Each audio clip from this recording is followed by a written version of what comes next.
Hello everybody, this is me Sadaf Sayyad here, a representative from Evershine Coaching Group, once again today bringing up to you a new topic, periodic classification of elements.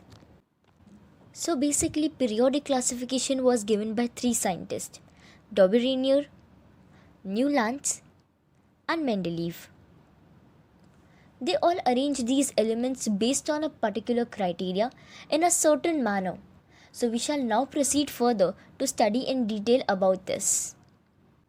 Beginning with the first scientist, that is Dobberinier. He proposed the law of triads. Let's see what does the law of triads state. So according to Dobberiniers' law of triads, when elements are arranged in a triad, the atomic mass of the middle element of a triad is the arithmetic mean of the atomic masses of the other two elements. So basically in simple words, if I have to explain this kids, और अगर तीन elements इनके increasing atomic number के हिसाब से तीन arranged हो, so the atomic mass of the middle element यानी वो तीनों के बीच में जो एलिमेंट रहेगा, it will have the arithmetic mean of the atomic masses of the other two elements. यानी उसका मास किसके बराबर रहेगा, उसके दो वो बाजू वाले एलिमेंट्स के बराबर जिनको हम ऐड करके उनका मीन निकालेंगे, उनके बराबर. To support this statement we will have a look at an example. So if you say take the example of lithium, sodium and potassium, they all are arranged together. तो यानी हम एक triad लेते हैं which consist of lithium, sodium and potassium. When we take the triads of such elements, हमने देखा कि इनके एटॉमिक मासेस क्या क्या है. लिथियम का एटॉमिक मास है 7, पोटाशियम का है 39. जब हमने इन दोनों के मासेस को ऐड किया, यानी हमने जब 39 + 7 किया and then we divided by 2, यानी हम दोनों ने इसका मीन लिया, इसका एवरेज लिया, तब जाके we got the number 23, which is nothing but the atomic mass for sodium, which is the element that lies between the two, that is lithium and potassium. However, there were a few drawbacks of this kind of Dobberinier traits of arrangement. We shall now see what were these limitations about. So this classification was rejected. This kind of arrangement given by Dobberiniers for the arrangement of elements was rejected because only 3 such traits were recognized at that time amongst the most known elements. So the elements which were known at that time, यानी तभी के जो elements मिले थे उनके अंदर सिर्फ ऐसे 3 traits देखने को मिले. That is for lithium, sodium, potassium, calcium, strontium, barium, chlorine, bromine and iodine. So only for these 3 traits, Dobberiniers trait held true. Next we shall have a look onto Newlands law of octaves. Newlands law of octaves stated that when the elements are arranged in the increasing order of the atomic masses, the properties of the 8th element are similar to that of the first. इसका मतलब अगर elements उनके increasing order of atomic masses में arranged है, तो जो 8 element की property रहेगी it will be similar to that the first element. Now this was known as Newland law of octaves. हमने इसे ऑक्टेव्स क्यों कहा? ऑक्टेव्स इसलिए कहा because octave is nothing but the musical notes. So just like in the musical notes every first note is almost similar to the 8th note, यानी हर पहला musical note 8 musical note को similar होता है. वैसे similarly first एक element is similar, has the similar property, it shows similar kind of property to the 8 elements which is in respect to it. So we shall see a few examples. Like lithium and sodium shows same kind of property and beryllium and magnesium shows same kind of property. However, again this theory of Newland octaves was rejected because of a few limitations. So Newland's law of octaves was rejected because it could not hold true for elements heavier than calcium. यानी calcium के बाद this law was starting to fail. After calcium, every 8th element did not possess properties similar to that of the first one. यानी calcium के बाद जो हमारे पास elements आए उनकी property similar नहीं थी. यानी अगर उनके बाद कोई भी element हम लें और फिर उसके रिस्पेक्ट में हम कोई दूसरा 8 एलिमेंट ले, So we will see that those two elements did not possess the same kind of physical or chemical properties. Only 56 elements were known at that time of Newlands, but later several elements were discovered, which again did not hold true for Newlands law. पहले तो सिर्फ हमारे पास 56 elements थे, लेकिन आगे जाके हमारे पास जो न्यू डिस्कवरी होने लगी elements की.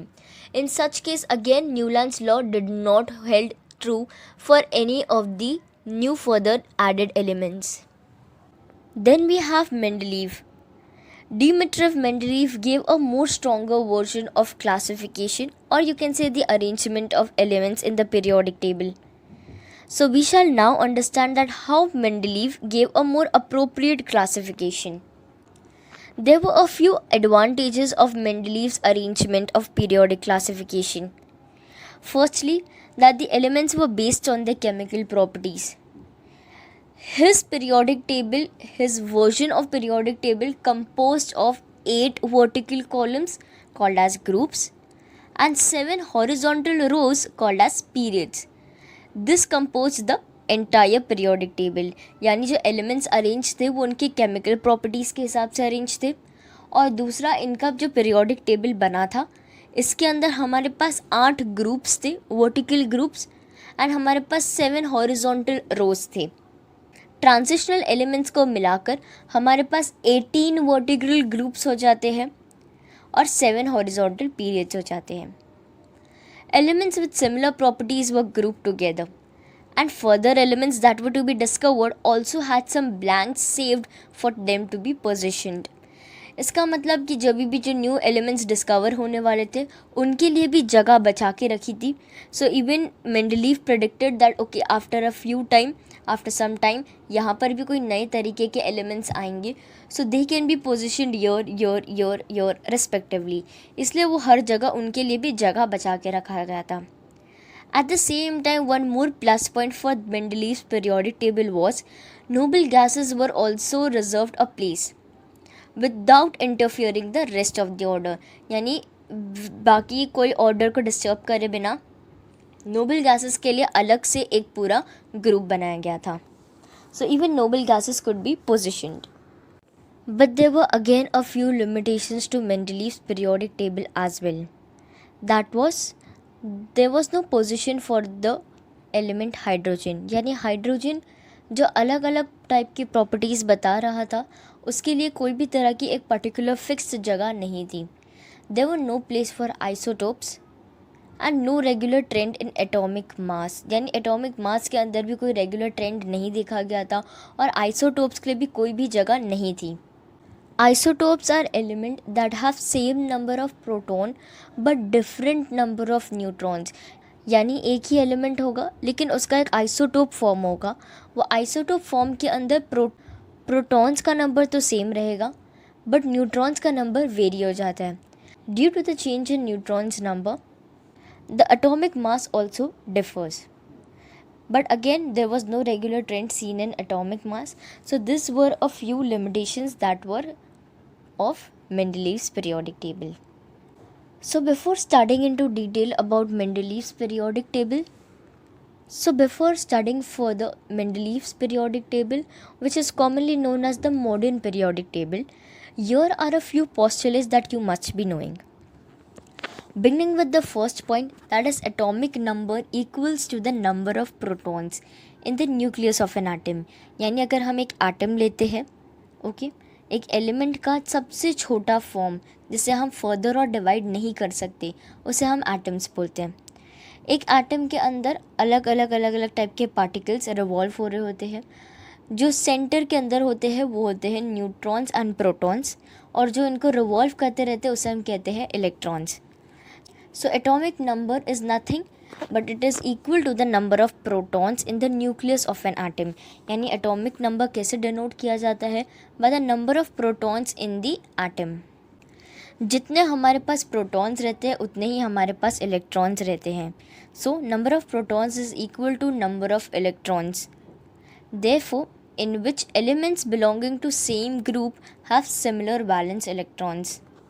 यानी जो एलिमेंट्स जिनके आउटरमोस्ट शेल के अंदर सेम नंबर ऑफ इलेक्ट्रॉन्स होते हैं, याद रखना मैं सिर्फ आउटर मोस्ट शेल की बात कर रही हूँ. So make a note of it that it is important that I am talking only about the outer most shell, और you can call it as the valence shell. So elements which have similar number of valence electrons, यानी वो electrons which are present in the outermost shell, they are arranged in the same group. We shall also see a little bit more into detail further. Till then we shall proceed further with our next point, that is number of shell increases as we go down the group, यानी elements become larger. So obviously अगर elements बढ़ रहे हैं तो उनके आसपास एक और number of additional shells increase हो रहे हैं, that is the reason उनका number भी बढ़ रहा है. Elements in the period have same number of shell, however new electrons are added in the same shell through the periods. So if you see the arrangement of elements in the period, you will see that the number of shell is the same. However, newly added electrons are present in the same shell across the periods. Maximum number of electrons accommodated in a shell can be denoted by 2n square. यानी हर एक shell की एक limit होती है, जैसे कि हर एक घर की एक लिमिट होती है ना, हर एक रूम की एक लिमिट होती है कि वो इतने ही इंसान को अकोमोडेट कर सकता है. वैसे हर एक शेल की भी एक लिमिट होती है कि वो एक पर्टिकुलर नंबर ऑफ इलेक्ट्रॉन्स को ही अपने अंदर अकोमोडेट कर सकता है. This can be denoted by 2n square, where n is nothing but the number of shell. Each group and period shows particular trend with respect to their elements. So kids, further we shall be looking into the details of how elements show different kind of trends when they are arranged in a particular group or in a particular period. Before that we will also brush up with some of the basics. जो हमने postulates अभी देखा उसका हम obviously एक basic version वापस देखेंगे. तो पहला basic version is, as I told you, it is the first point again. Number of protons is equal to number of electrons. So जितने number of protons रहते हैं उतने ही number of electrons रहते हैं हमारे पास. Arrangement of electrons in each shell, यानी जैसे मैंने आपको बताया it can be given by 2n square. तो first shell के अंदर सिर्फ 2 electrons आते हैं, second shell के अंदर maximum सिर्फ 8 electrons आ सकते हैं, third shell के अंदर 18 electrons आ सकते हैं, और fourth shell के अंदर 32 electrons आ सकते हैं. Beginning with the most significant topic for this chapter, that is periodic trends. So we shall be further discussing about the periodic trends. There are different kind of periodic trends which are seen. So periodic trends include atomic size, valency, and metallic character. Beginning with the first one, that is atomic size. So atomic size is nothing but the size of an atom which is the radius of an atom. यानी atomic size का basic definition यही है कि एक atom है, अगर आप उसका देखोगे कि वो कितना बड़ा है, that will be the atomic size. और वो हम कैसे देख सकते हैं? By knowing the radius of an atom. It refers to the distance between the outer most shell and the nucleus, यानी एटम का सबसे बाहर का शेल और उसका सेंटर.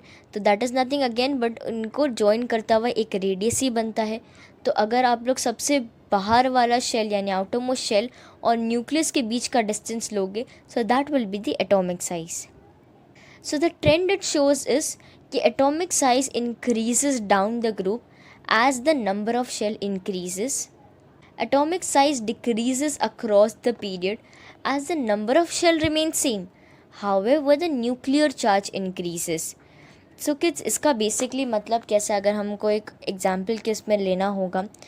ओके अभी जैसे कि हम एक बिल्डिंग लेते हैं, अगर हम बिल्डिंग के अंदर जितने ज़्यादा लोग ऐड होते रहेंगे उतने ज़्यादा फ्लैट्स अकोमोडेट होते रहेंगे, यानी उतने ज़्यादा फ्लैट्स भरते जाएंगे. जैसे जैसे जैसे फ्लैट्स बढ़ने लगेंगे वैसे वैसे वैसे फ्लोर्स भी बढ़ने लगेंगे. तो सिंपल सी बात है, जैसा हम लोग ज़्यादा से ज़्यादा इलेक्ट्रॉन्स डालेंगे वैसे वैसे वैसे आउटर मोस्ट शेल भी बढ़ते रहेंगे, शेल के अंदर अकोमोडेशन बढ़ता रहेगा, और जैसे शेल में अकोमोडेशन बढ़ता रहेगा फ्लोर्स बढ़ते रहेंगे, यानी नंबर ऑफ शेल्स भी इंक्रीज़ होते रहेंगे. सो जब भी हम ग्रुप में जाते हैं, when you go down the group, you will always see कि इलेक्ट्रॉन्स ऐड होते रहते हैं.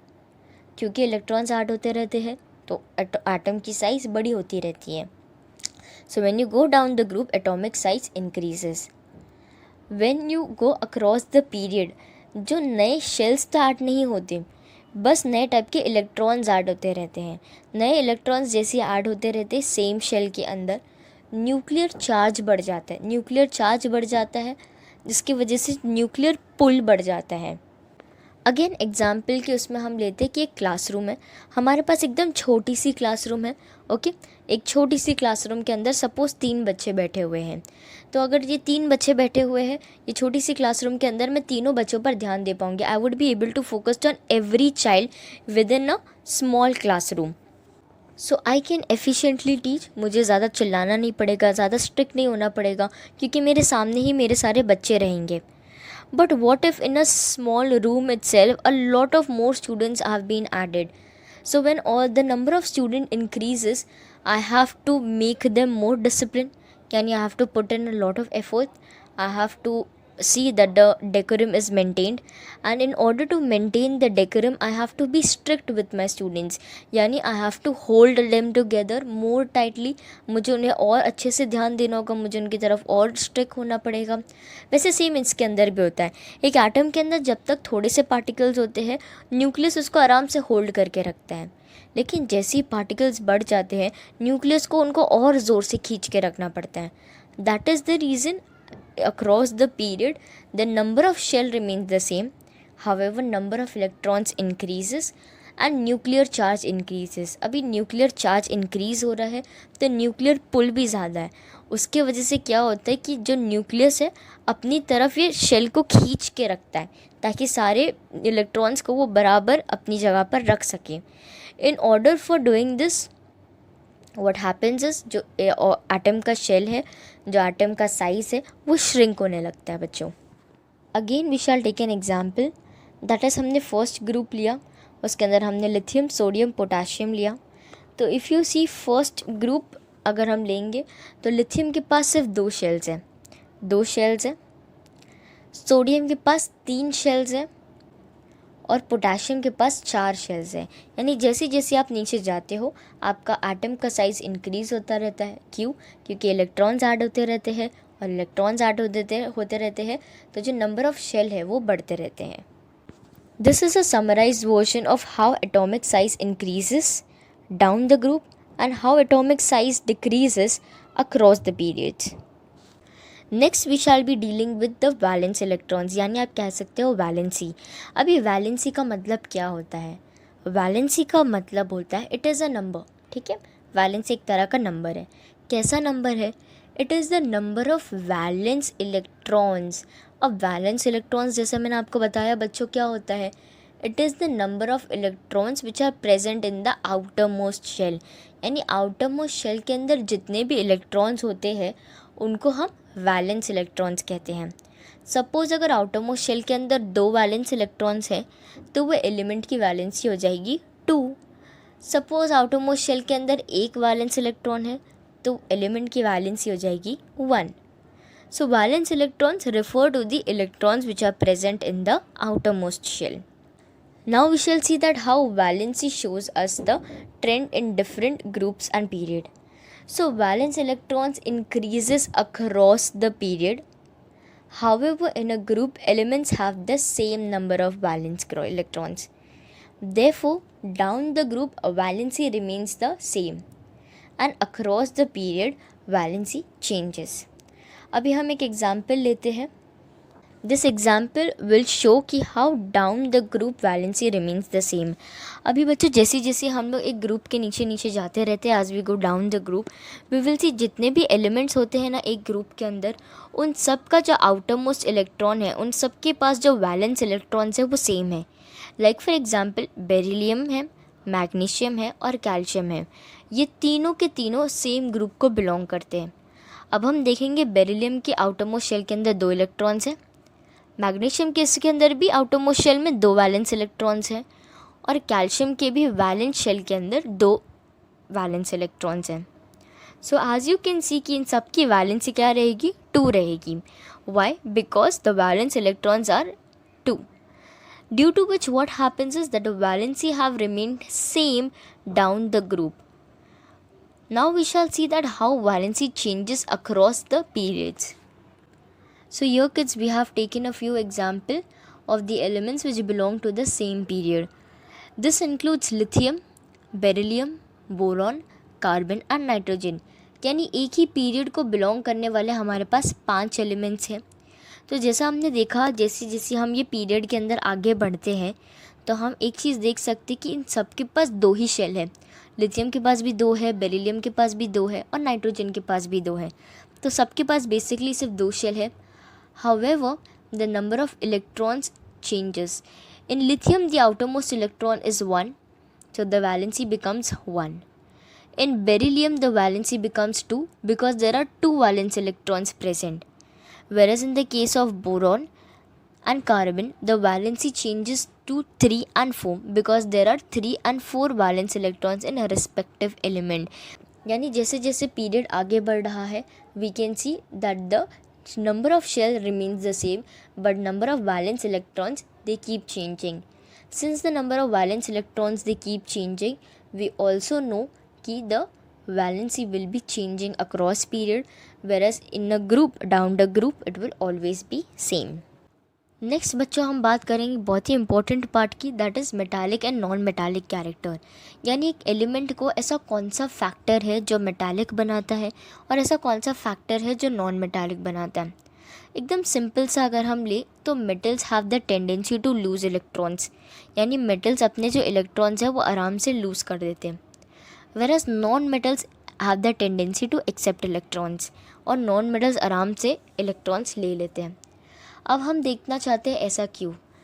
दिस इज़ बिकॉज ये सारे एलिमेंट्स को एक नोबल गैस कॉन्फ़िगरेशन चाहिए। यानी इन सबको नोबल गैस जैसा बनना है। जैसा हमें भी हमारे फेवरेट एक्टर या फेवरेट स्पोर्ट्स पर्सन जैसा बनना है, हमारे रोल मॉडल जैसा बनना है, वैसा इनके लिए भी इनका रोल मॉडल है नोबल गैसेस। तो इन सब को मेटल्स एंड नॉन मेटल्स को नोबल गैस की तरह बनना है। अभी नोबल गैस का एक बहुत ही इम्पॉर्टेंट फीचर है कि उनका जो ऑक्टेट है वो कंप्लीट है। यानी उनके आउटरमोस्ट शेल के अंदर exact same number of electrons हैं जितने उनके ऑक्टेट को कंप्लीट करने के लिए चाहिए। तो ये सब को भी अगर नोबल गैस जैसा बनना है तो इनको भी इनका आउटरमोस्ट शेल को पूरे इलेक्ट्रॉन से भर देना चाहिए जितने इलेक्ट्रॉन्स रिक्वायर होते हैं एक शेल को भरने के लिए। In order to do so what happens is कि जो एलिमेंट्स हैं यानी जो मेटेलिक एलिमेंट्स हैं इनके आउटरमोस्ट शेल के अंदर इलेक्ट्रॉन्स कम होते हैं। Okay, so they have 2 options. One is to lose the electron they have. यानी उनके पास 2 ऑप्शन होते हैं, एक कि वो अपने इलेक्ट्रॉन्स छोड़ दें या फिर दूसरा ऑप्शन ये होता है कि वो कुछ और इलेक्ट्रॉन्स एक्सेप्ट करके अपना ऑक्टेट पूरा कर लें। So further we shall be seeing an example that will help you explain this much better. So kids, as you see ये हमारे पास लिथियम और सोडियम है, Li और Na है। लिथियम और सोडियम फर्स्ट ग्रुप के मेटल्स हैं। अब आप देखोगे कि तो इनके आउटरमोस्ट शेल के अंदर एक ही इलेक्ट्रॉन है। अब अपने आउटरमोस्ट शेल को कंप्लीट करने के लिए इनके पास 2 ऑप्शंस होते हैं, या तो वो अपना एक एक इलेक्ट्रॉन दे दे या तो वो और 7 इलेक्ट्रॉन्स ले ले जिसके वजह से उनके आउटरमोस्ट शेल के अंदर पूरे के पूरे 8 इलेक्ट्रॉन्स हो जाएंगे which are required to complete the outermost shell. On the other hand we have fluorine and chlorine. यानी हमारे पास कुछ हैलोजेनिक एलिमेंट्स हैं। ये एलिमेंट्स नॉन मेटालिक होते हैं। नॉन मेटालिक क्यों है ये, तो आप देख सकते हो इनके आउटरमोस्ट शेल के अंदर कितने इलेक्ट्रॉन्स हैं। इनके आउटरमोस्ट शेल के अंदर 7 इलेक्ट्रॉन्स हैं। और अपने ऑक्टेट को पूरा करने के लिए इनके पास भी 2 ऑप्शन है, एक या तो ये अपने 7 के 7 इलेक्ट्रॉन्स दे दें या तो ये एक ही इलेक्ट्रॉन ले ले। तो अब इन दोनों का प्रॉब्लम सॉल्व करने के लिए there is one advantage. The advantage is that metals have a tendency to lose electrons. Obviously जो लिथियम और सोडियम है वो मेटल्स हैं, वो इलेक्ट्रॉन लूज़ कर देंगे। यानी 7 इलेक्ट्रॉन्स और भीख मांग मांग के ला के ऐड करने से अच्छा जो एक इलेक्ट्रॉन है वो वही निकाल के छोड़ दें। तो जैसे ही वो निकाल के छोड़ देते हैं उनका जो आउटरमोस्ट शेल हो जाता है वो कंप्लीट हो जाता है, बिकॉज जितने भी एक्स्ट्रा इलेक्ट्रॉन्स हैं वो तो चले गए। At the same time fluorine और क्लोरीन यानी नॉन मेटल्स ऐसे इलेक्ट्रॉन्स जो होते हैं वैलेंस इलेक्ट्रॉन्स ये एक्सेप्ट कर लेते हैं।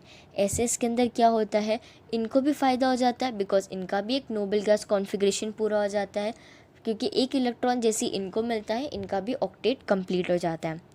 That's why metals act as metal because they have a property of giving off their electrons, whereas non-metals act as non-metals because they have a property of accepting the electrons.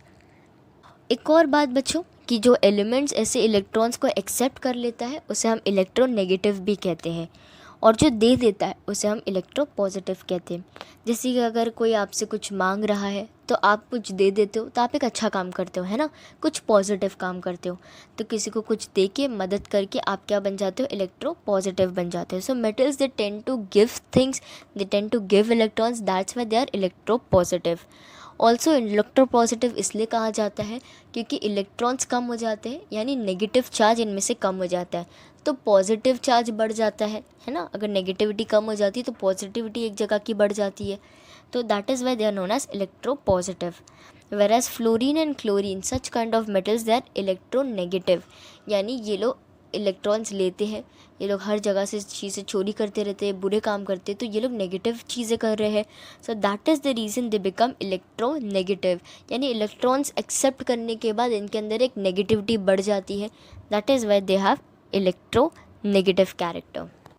So metals that donate electron to complete their octet, whereas non-metals receive these electrons to complete their octet as well. So kids, this is how जो metals electrons देते हैं वो non-metals accept कर लेते हैं, और ऐसी ही वे के अंदर there is a bonding between metals and non-metals.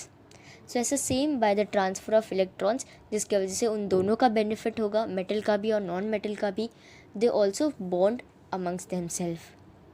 So kids, that is it with this chapter. We have finished with all the important details that had to be summed up in this chapter, that is periodic classification of elements.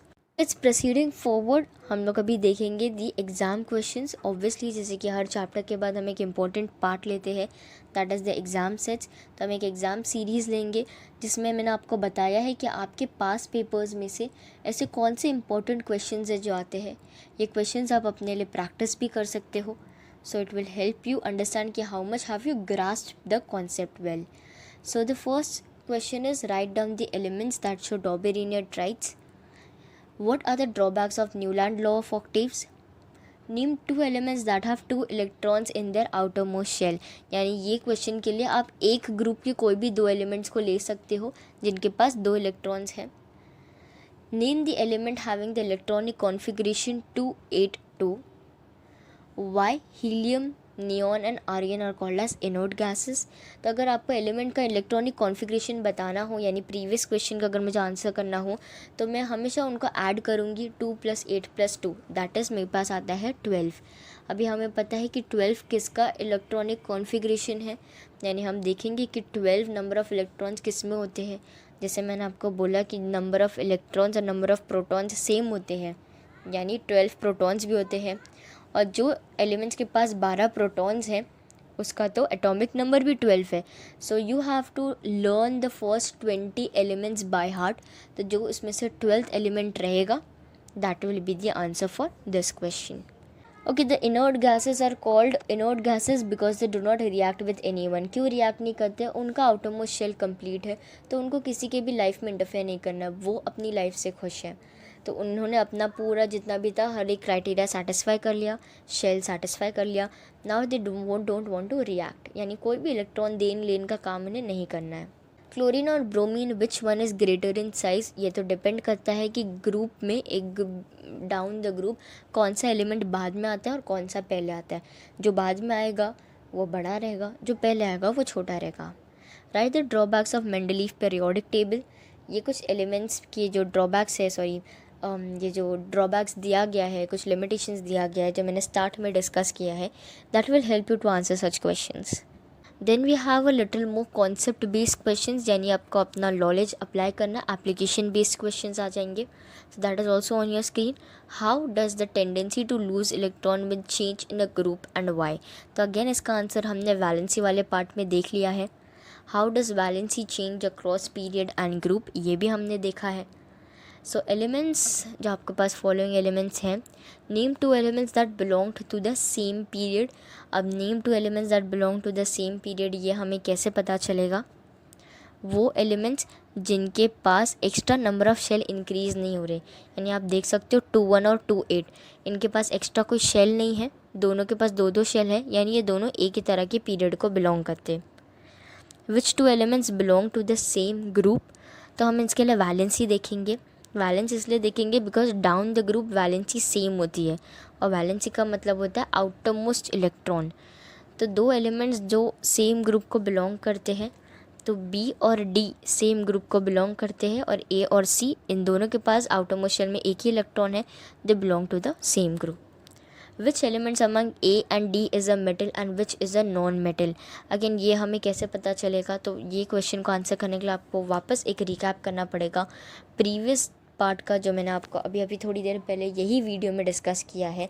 That is कि कैसे एक element electronegative होता है और कैसे एक element electro positive होता है। उस बेसिस पे आप इजीली बता सकते हो कि कौन सा एलिमेंट मेटल है और कौन सा नॉन मेटल है। So kids, thank you so much for joining me once again. And as always, take care, stay safe, stay home, and always keep learning. Also, for more such videos, enroll now to Evershine Coaching Group. Subscribe to our YouTube channel, and please do not forget to like and share our video as well.